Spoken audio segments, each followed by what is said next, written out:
பலதரப்பட்ட போற்றத்தக்க சமூக ஸ்தாபனங்களுக்கு அனைத்தையும் அண்டர்லைன் அனைத்தையும் தானமாக வழங்கிவிட்டு எனது சொற்ப ஓய்வூதியத்தை வைத்துக்கொண்டு ஒரு முதியோர் இல்லத்தில் தங்கி முழு நேர சமூக சேவைகள் செய்து கொண்டிருக்கிறேன். 97 வயதை தொட்டுவிட்ட சுறுசுறுப்பான இளையவன் நான். இன்னும் கோன் விழவில்லை, தடி ஊன்றவில்லை, கண் பார்வை போகவில்லை, செவி பாழ்ந்துகொள்ளை. சுறுசுறுப்பாக சிறுவனைப் போலவே ஓடியாடி ஸ்கூட்டரை ஓட்டிக் கொண்டிருக்கிறேன். உரிய லைசன்ஸோடு அந்த குறிப்பு இன்று வரை அடிய 117 விருதுகளுக்கு சொந்தக்காரர். அவற்றில் சர்வதேச, தேசிய, மாநில, டெல்லி, மதுரை, தஞ்சை தமிழ்ச்சங்கங்கள், மிக முக்கியமாக திருமலை தேவஸ்தானம் உள்ளிட்ட பலதரப்பட்ட தேவஸ்தானம் இன்னும் பல அடங்கும்.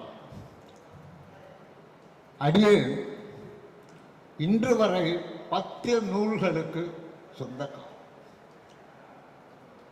முதல் நூல் நமது இந்திய குடியரசுத் தலைவர் நேரு ஏபிஜே அப்துல் கலாம் அவர்களாலும் ஏனைய 9 நூல்களும் மாநில ஆளுநர்களாலும், அதாவது திரு கோபாலகிருஷ்ண காந்தி மேற்கு வங்கம், திரு NM ராஜேந்திரன் ஒரிசா, டாக்டர் தமிழிசை தெலுங்கானா, திருமதி கிரண்பேடி புதுச்சேரி, திரு ராமமோகன ராவ், திரு சுர்ஜித் பர்னாலா, திரு ரோசைய காரு, திரு தற்போது இருக்கும் RN ரவி ஆகியோர்களால் இந்த நால்வரும் தமிழ்நாட்டைச் சேர்ந்தவர்கள் வெளியிடப்பட்டு பெருமை சேர்த்தனர் என்பது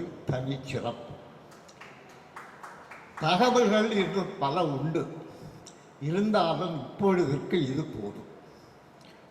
அடியேனுக்கு பெண் பார்த்து திருமண ஏற்பாட்டை செய்து தந்த உத்தமர் ஓபிஆர் அவர்களது புகழ் அகில உலகம் எங்கும் பரவாமல் குடத்திற்குற்றிலிட்ட விளக்கைப் போல தமிழ்நாட்டில் மட்டுமே சுற்றி சுற்றி வருவதற்காக இதை மனதில் கொண்டு அதே ஆங்கிலத்தில் ஒரு நூலை உருவாக்கி கொண்டிருக்கிறது. விரைவில் இந்த நூல் ரெட்டி முரசு சார்பாக தங்கள் கைகளில் தவழும். நம் சமுதாய மக்கள் இணைந்து இந்த மாபெரும் விருதினை இந்த வாய்ப்பை அடியேனுக்கு அளித்த கௌரவப்படுத்தியதற்காக அடியேனது மனமார்ந்த நன்றியினை காணிக்கையாக செலுத்திக் கொள்கிறேன். I bow my head with reverence. நமது இனமான மும்மூர்த்திகளான யோகி வேமண்ணா அவர்கள், சென்னிகுலை அண்ணாமலை ரெட்டியார் அவர்கள், உத்தமர் ஓபிஆர் ஆகியோரது பொற்பாதங்களை வணங்கி ஆசி பெறுவோமாக. ஒற்றுமையை மெலிந்து காட்டுவோம், அருளால் அமைதியை நிலைநாட்டுவோம், அன்பால் இவ்வுலகை வென்றெடுவோம். இப்படிக்கு வள்ளலார் தாசன் தூசி ராமையிரட்டி.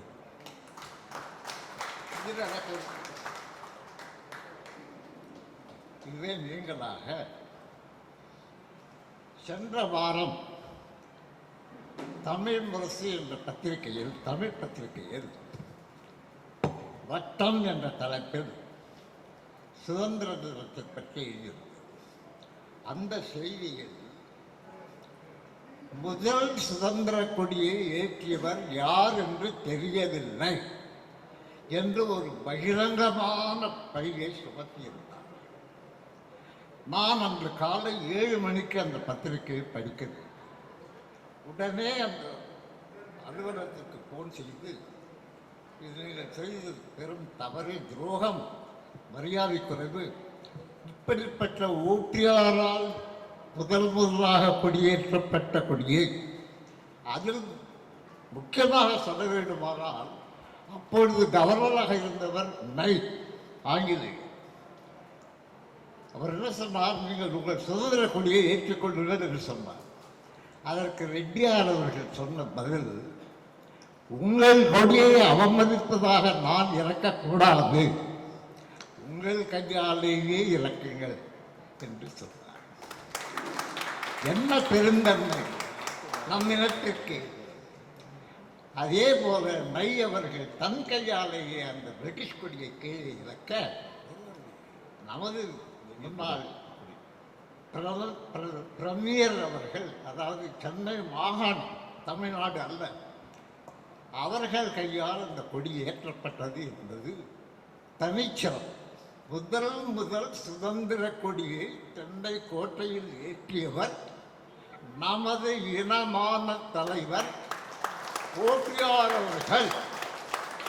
அந்த செயலை வேண்டுமென்றே இருக்கெடுத்து செய்யப்பட்ட அந்த பத்திரிகைக்கு ஒரு தீர்மானம் நிறைவேற்றி அனுப்பி நம்முடைய ஆதங்கத்தை இறைப்படுத்திக் கொள்ள வேண்டும் என்று வேண்டி கேட்டுக்கொள்கிறேன். அடுத்ததாக ஒரு கோரிக்கை. முதலாக இரண்டாவதாக முதல் நமது திருச்சிராப்பள்ளியில் காவேரி கல்லூரி மகளிருக்காக கட்டப்பட்டது என்பது எல்லாருக்கும் தெரிந்து செய்யும். அடுத்ததாக விழுப்புரத்தில் ஒரு மகளிர் கல்லூரி கட்ட வேண்டும் என்பதற்காக ஒரு துளசீதர ரெட்டியார் என்பவருடைய பகீரத பிரயத்தனத்தினால் ஒரு கல்லூரி கட்டப்பட்டு திறக்கப்பட்டது. அந்த கல்லூரிக்கு தேவைப்படுமான சில லைப்ரரிக்கு தேவையான சில டிக்ஷனரிகள், என்சைக்ளோபீடியாக்கள் போன்றவை அவர்களுக்கு தேவைப்பட்டது. அப்பொழுது துளசீதர ரெட்டியார் அவர்கள் என்னை அணுகி, உங்களிடம் நிறைய புத்தகங்கள் எல்லாம் இருப்பதாக நான், ஆயிரக்கணக்கு இருப்பதாக நான் கேள்விப்பட்டிருக்கிறேன், உங்களால் ஏதாவது நன்கொடையாக இது கொடுக்க முடியுமா என்று கேட்க, அடியேனும் சம்மதித்து இந்த கொலியன்ஸ் என்சைக்ளோபீடியா என்னும் ஒரு பொக்கிஷத்தை, அதாவது ஆங்கில எழுத்துக்கள் 26க்கும் ஒவ்வொரு எழுத்துக்கும் 800 பக்கங்கள் கொண்ட, ஒவ்வொரு எழுத்துக்கும் 26 × 800 எழுத்து பக்கங்கள் கொண்ட லட்சக்கணக்கான மதிப்புள்ள ஒரு என்சைக்ளோபீடியா அவர்களுக்கு நான் அன்பளிப்பாக அளித்தேன். அவர்கள் என் வீட்டுக்கு நேராக, என் அறைக்கு நேராக வந்து தன் காரில் அதை ஏற்ற முயற்சித்த போது இடம் கொள்ளவில்லை. ஆகவே 2 முறை அகற்றிப்படித்து அதை எடுத்துச் சென்றார்.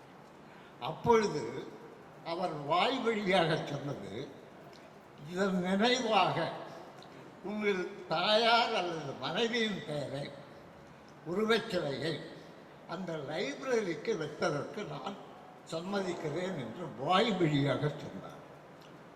ஆனால் எழுத்து மூலமாக எதுவும் இல்லை. நான் சத்தியத்தை தவிர வேறு எதையும் நான் பேச மாட்டேன். பல வழக்குகளை நான் தோல்வி கண்டிருக்கிறேன் உண்மையை சொன்னதற்காக. ஆகவே இப்பொழுது நம்முடைய துரதிருஷ்டம், அவர் மறைந்து விட்டார். பட் அதை எனக்கும் 96 தொற்றுவிட்டேன். அடுத்த ஆண்டு நான் இருப்பேன் என்று தெரியவில்லை. ஸோ நமது இந்த கல்வி ஸ்தாபனத்திற்காக அவர் வாய் வழியாக சொன்ன அந்த அன்பை நிறைவேற்றி தருமாறு அவர் சங்கத்தால் வேண்டி கேட்டுக்கொள்கிறேன். இன்னொரு கோரிக்கை, எனது தகப்பனார் வாழ்ந்த அந்த தெருவில் 3 அமைச்சர்கள் வந்து அவருடைய உருவச்சிலையை திறந்து வைத்து அந்த தெருவுக்கு அவர் பெயரை சூட்டினார்கள். சிங்கப்பூர் துரைசாமி தெரு. இது 20 ஆண்டுகளுக்கு மேலாக நடந்தது இருந்தது. அந்த 4 சுவர்களிலும் அந்த பலகையை கொடுத்து ஆதாரங்கள் கொடுத்தது. ஆனால் இன்னும் சட்டப்படி அது ரெவென்யூ ரெக்கார்டுகளிலும் சப்ரிஜிஸ்ட்ரார் ஆஃபீஸ் ரெக்கார்டுகளிலும் அறியவில்லை என்று கேள்விப்படுகிறேன். அதற்கும் நமது இனமாக இது என்னுடைய சுயநலத்திற்காக அல்ல, நமது ரெட்டி ஜனங்களுக்காக, எனது தந்தையார் என்பதற்காக அல்ல. நான் சொல்ல வேண்டுமானால் பல இதுகள் நான் ஆற்றியிருக்கிறேன் என்று தம்பட்டம் அடித்துக் கொள்வார் சொல்லவில்லை. உதாரணத்துக்கு ஒரு நீருப்புடன் உள்ள ஒரு பூங்கா பொதுஜனங்களுக்காக இரவில் வண்டியில் பிரயாணம் செய்வதற்காக ஒரு அழைப்பில்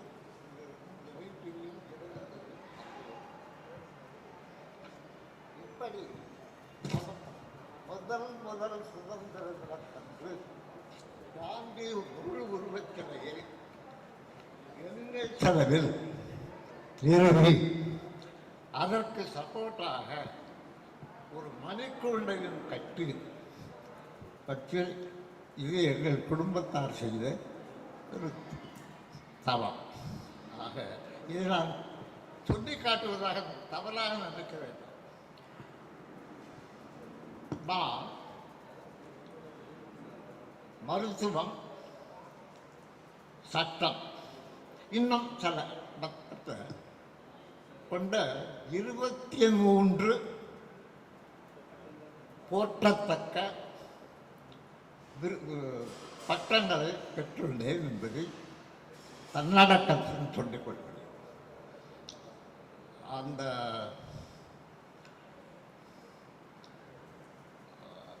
ஃப்ளாஷ் எமோஷன் இதை பாருங்க. அரசு மகளிர் பள்ளிக்காக ஒரு விழா எதிர்த்து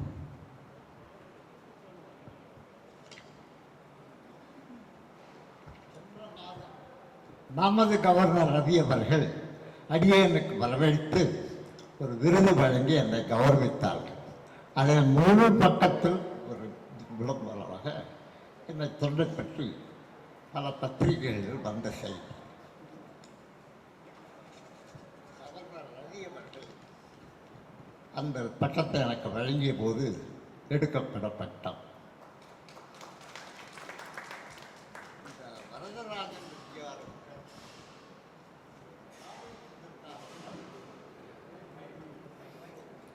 அது சொல்லி நாளாக ஏதோ காரணத்தால் அவரால் வர முடியவில்லை. அவருடைய தொண்டு மேலும் மேலும் வளர வேண்டும்.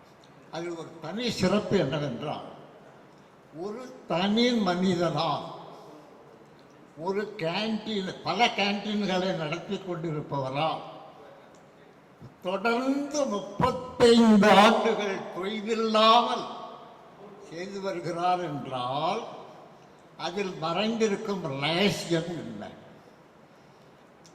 அவருடைய உழைப்பு அல்லது அவருடைய அந்த அந்த பொருளின் தன்மை அல்லது அந்த அவர் பழகும் விதம் நான் என் கண்ணால் கண்டிருக்கிறேன். காலையில் கியூவில் வரும் இவர்களுக்கு அவர் கையால் வாளியிலிருந்து சாம்பாரையோ சட்னியோ எடுத்திருப்பதை என் கண்ணால் பார்த்தேன். அப்படிப்பட்ட ஒரு பெரிய மனிதர். அவர் சேவையை பாராட்ட.